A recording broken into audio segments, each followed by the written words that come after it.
Maharashtra bulletin, आपला महाराष्ट्र, आपली बातमी।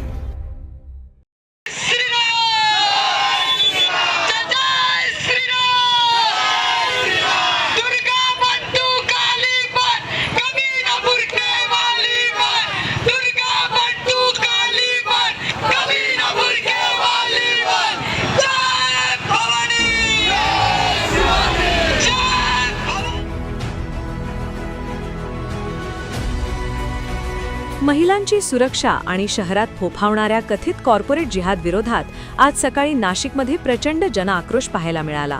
आमदार देवयानी फरांदे यांच्या आक्रमक नेतृत्वाखाली निघालेल्या या बाईक रॅलीने संपूर्ण शहर हादरवून सोडलं।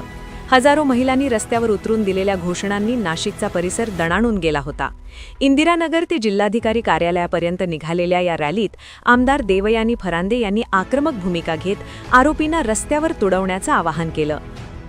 दुसऱ्या आमच्या हिंदूंच्या घरामधल्या मुली आज विचारा, त्यांच्या मनावरती काय विचार असेल विचार करा।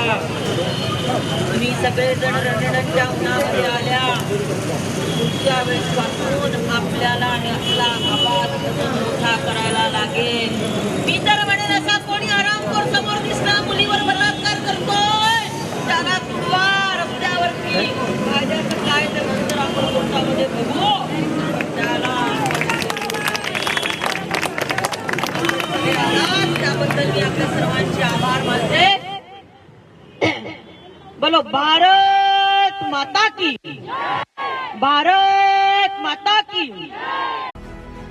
फरार आणि व्हॉट्सअप चॅटमधील इतरही आरोपींना तात्काळ अटक करण्याची आणि दोषींना थेट फाशीची शिक्षा देण्याची आग्रही मागणी ॲड प्रगती पगार आणि हर्षदा ठाकूर यांनी केली।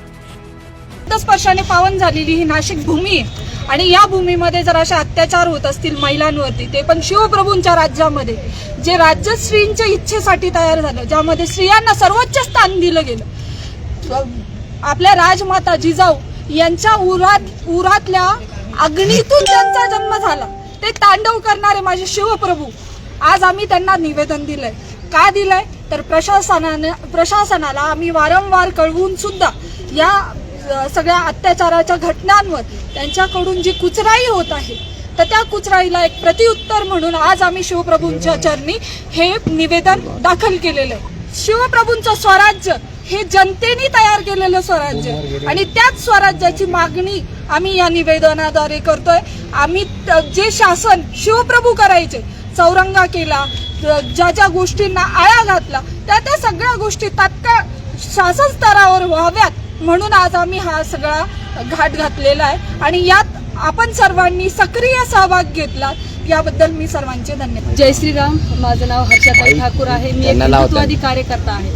आज नाशिकमध्ये जे प्रकार घडलाय, जिहादच्या नावाने ज्या हिंदू मुलींना आमचं टार्गेट केलं जातंय, कॉर्पोरेट जिहाद, ह्यामध्ये काही महिलांना असं सांगितलं गेलंय की तुम्हाला जर गरोदर राहायचं असेल, तुम्हाला जर मूल बाळ पाहिजे असेल तर तुम्ही अजमेर दर्गाला जा आणि इस्लाम पद्धतीनं पूजा पाठ करा। हिंदू धर्मामध्ये ठेवलंय काय असं आमच्या महिलांना सांगितलं गेलंय। हिंदू महिलांवरती अत्याचार केलाय, बळजबरीनं त्यांचं धर्मांतरण करून त्यांना गोमांस खाऊ घातलेलं आहे। प्रभू श्रीरामाच्या पदस्पर्शाने पावन झालेली ही नाशिक भूमी, ह्या नाशिक भूमीमध्ये चाललंय काय? आज सखल हिंदू समाज रणरागिणी आज रस्त्यावरती उतरल्यात न्याय मागायसाठी। मला एकच कळत नाहीये, प्रशासनाला वारंवार निवेदन देऊन सुद्धा प्रशासन एवढं शंड झालंय का की हिंदू धर्माचा वारंवार अपमान करतोय। हिंदू धर्माच्या नावानं वोट खाणारे आज ह्या सगळ्या जिहाद्यांवरती गप्प बसलेले आहेत। आज अमरावतीमध्ये एका जिहाद्याने त्याच्यासोबत 2 जिहादी आहेत, यांनी 350 व्हिडिओ आमच्या हिंदू मुलींचे बनवले। 180 मुली ह्याने लव जिहादामध्ये फसून त्यांचं धर्मांतरण केल्या।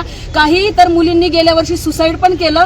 ह्याचा पण आता काही दिवसानंतर खुलासा होईल। ह्याचं घर पाडण्यात येत आहे त्या जिहाद्यांचं। म्हणजे प्रत्येक वेळेस हिंदू धर्माला टार्गेट का केलं जातंय? आज हिंदू धर्म सुरक्षित नाही, आज हिंदू मुली सुरक्षित नाहीयेत, आज हिंदूंच्या जागा सुरक्षित नाहीये। आज प्रशासनाला आम्ही वारंवार निवेदन देऊन थकलोय। आज धर्मवीर संभाजी महाराज आणि छत्रपती श्री शिवाजी महाराज फक्त तुम्हाला आता हात जोडून कळकळीची विनंती आहे, आता आम्हाला न्याय देण्यासाठी आणि आमच्या मुलींना न्याय देण्यासाठी तुम्हाला जन्म घ्यावा लागणार आहे महाराज.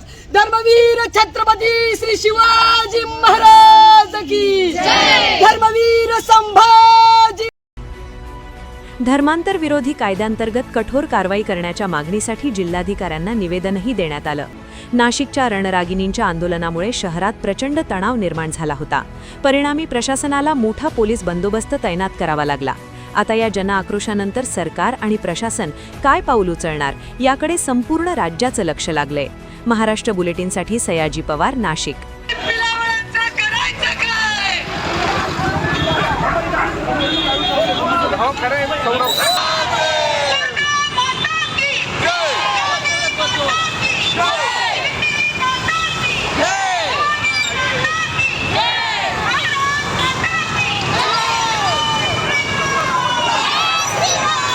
महाराष्ट्र बुलेटिन, आपला महाराष्ट्र, आपली बातमी.